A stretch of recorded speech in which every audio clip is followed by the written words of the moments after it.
Goishi ailesi, Lucifer'ın en değerli yardımcıları ve habercileri olarak saygı duyulan şeytani varlıklardan oluşan asil bir meclis oluşturur. Birincil hedefleri ölümlü diyarı, özellikle de dünyayı ihtiyatlı bir şekilde korurken 7 halkanın dengesini korumaktır. Bu ölümlü diyarın göklerini, toplumunu ve kehanetlerini özenle inceliyorlar ve cehennemin kralının iyiliği için değerli içgörüler topluyorlar. İnsan işlerine müdahale etme eğilimleri, Stolas'ın implere vermiş olduğu direktif gibi durumlarda belirgin ve dünyanın küresel ısınma sorununu da daha da kötüleştirmek için bir politikacının suikastı uğramasıyla sonuçlanmıştır. Ek olarak Goishi iblisleri Stolas klanının ayırt edici olanları olarak implere komuta ettiği kendi küçük Helmborn lejyonlarını denetler. Goishi soyu, statüyü ve miraslarının sürdürülmesine büyük önem verir. Bu aileyi çerçeve içinde elitizm hüküm sürer ve mirasçılarının rolü otoritelerini ve saygınlıklarını korumanın kritik bir yönü haline gelir. Goishi iblisleri arasında hareflerin kazanılması, düzenlenmiş birliktelikleri ve hatta ensest ilişki örneklerini kapsayan çeşitli biçimler alır.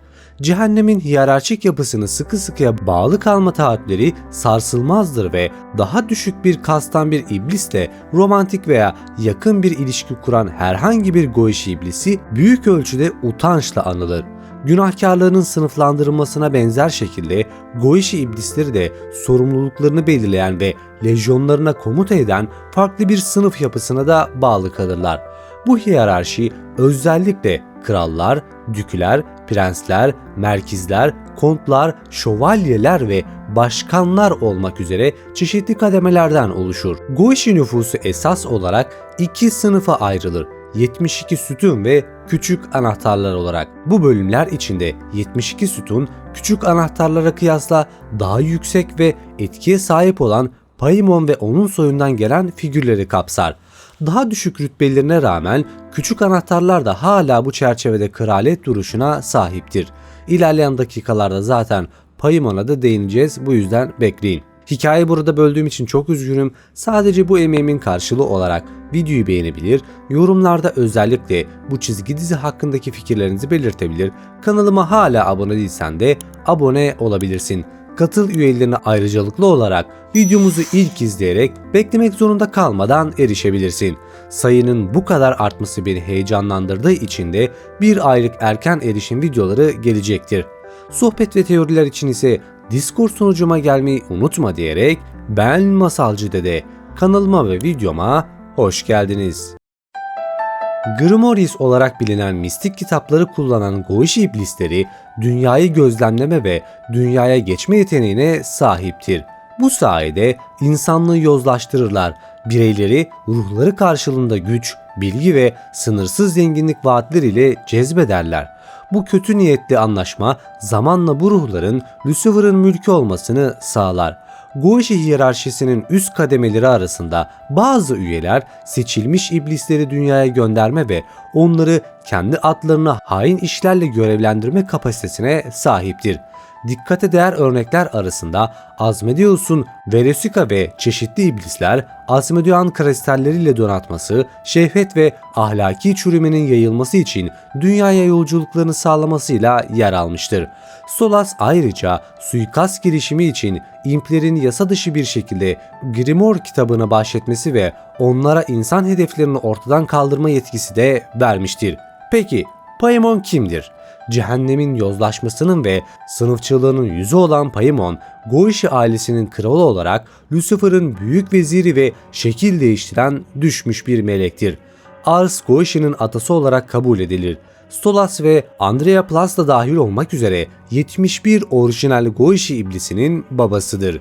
Geçmişte Lucifer, cennete ve tüm yaratılışı ele geçirme girişiminde yardım etti ve onun sadık hizmetkarı ve danışmanı olarak devam ediyor. Ya da öyle olduğunu iddia ediyor. Paimon bir zamanlar şekil değiştiren bir melekti. Lucifer'a son derece sadıktı ve cennete yürütülen savaşta kilit bir destekçiydi. Cehennemin oluşumundan kısa bir süre sonra Paimon çok sayıda eşi olan toplam 71 çocuğa sahip olarak Ars Goitia fraksiyonunu başlattı. Bu dönüşüm Lucifer'ın bayrağı altında sadık iblislere dönüşen çok sayıda zorlu yavrunun doğmasına da yol açtı. zamanla Poemon, cehennemin tamamında en güçlü ve etkili varlıklardan biri haline geldi. Paemon'un seçtiği varisi Stolas'ın olgunluğa erişmesi üzerine Paemon, Stolas'a bir Goichi prensine yakışan sorumluluklar verdi. Görevleri arasında şeytani lejyonlarına liderlik etmek ve kehanetleri ortaya çıkartmak için dünyanın, uzayın ve yıldızların göksel alemlerini incelemek vardı. Bu görevlere eşlik eden Stolas, ölümlüler diyarına erişim sağlayan, ona şeytani yetenekler bahşeden ve bilgisini sadık takipçileriyle paylaşmasını sağlayan bir araç olan Grimoire kitabını aldı. Takip eden aylarda Stolas kendini Grimoire'daki kehanetleri deşifre etmeye adadı. Yine de ilk çabaları tekrarlanan başarısızlıklarla karşılaştı ve Paimon onun eksikleri nedeniyle alay ve duygusal istismara uğramasına neden oldu. Sonunda ısrarla, bir kararlılıkla Stolas ilk kehanetini açıklamayı başardı. Bununla birlikte kaderinin erken bir ölümü içerdiğini ortaya çıkması onu derin bir dehşete düşürdü. Gözyaşları içinde başlangıçta güçlerini bir lanet olarak görerek tahminini reddetti.